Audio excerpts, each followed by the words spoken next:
আসসালামু আলাইকুম রহমতুল্লাহ। সকাল এখন 6টা। সকালে ফজরের নামাজ শেষ করে আমি চলে আসি আমাদের ফার্মে। এখান থেকে শুরু হয় আমার দিন। গরুর গোবর পরিষ্কার করার মাধ্যমে। অনেকেই হয়তো ভাবতে পারে এটা নোংরা কাজ, কিন্তু আমি মনে করি না। এই কাজের মধ্যে রয়েছে বরকত। Nothing goes to waste on a farm. ফার্মে কিছুই নষ্ট যায় না, সবই কোনো না কোনো ভাবে কাজে আসে। আল্লাহ তাআলা বলেন, আল্লাহই সবকিছু সৃষ্টি করেছেন যেন আমরা সেগুলোকে কাজে লাগাই। তাই আমি এই গোবরগুলো আলাদা করে রাখি, যেন পরে এগুলোকে গাছের সার হয়, যেটা আবার অন্য জীবের খাদ্য হয়ে ফিরে আসে। আমি বিশ্বাস করি খাঁটি মনে করা কাজে আসে আল্লাহ তাআলার বরকত। এখন গোয়ালটা ধুয়ে নিচ্ছি, কারণ পরিচ্ছন্নতা শুধু অভ্যাস নয়, এটা ঈমানের অঙ্গ বটে।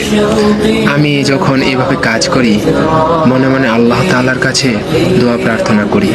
মনে মনে আমি বলি, আল্লাহুম্মা ইন্নী আসআলুকা রিজকান তাইয়িবান ওয়া ইলমান নাফিয়ান ওয়া আমালান মুতাকাব্বালান। হে আল্লাহ, তুমি আমাকে হালাল রিজিক দাও, উপকারী জ্ঞান দাও, আর আমার কাজগুলোকে কবুল করো। আমি জানি পরিশ্রমের ঘামে যে ঈমান আছে, সেটাই এক ধরনের দোয়া।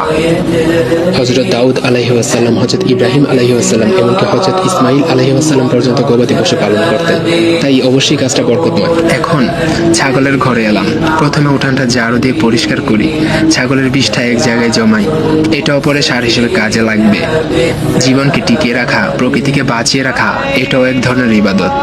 এখন ছাগলগুলোর খাবার তৈরি করছি। গমের ভুসি, ভুট্টা, নানান রকমের শস্য পানি দিয়ে মিক্স করে খাবার তৈরি করি। তারপর দরজাটা গিয়ে আস্তে আস্তে খুলে দিই।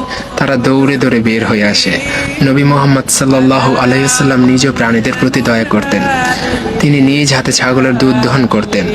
নবী আলাইহি ওয়াসাল্লামদের মধ্যে অনেকেই ছিলেন যারা গবাদি পশু পালন করতেন। আল্লাহর প্রতি কৃতজ্ঞতা থাকা, এটাই এক ধরনের সুখ। আলহামদুলিল্লাহ, আছি, সবকিছু নিয়ে ভালোই আছি, আলহামদুলিল্লাহ।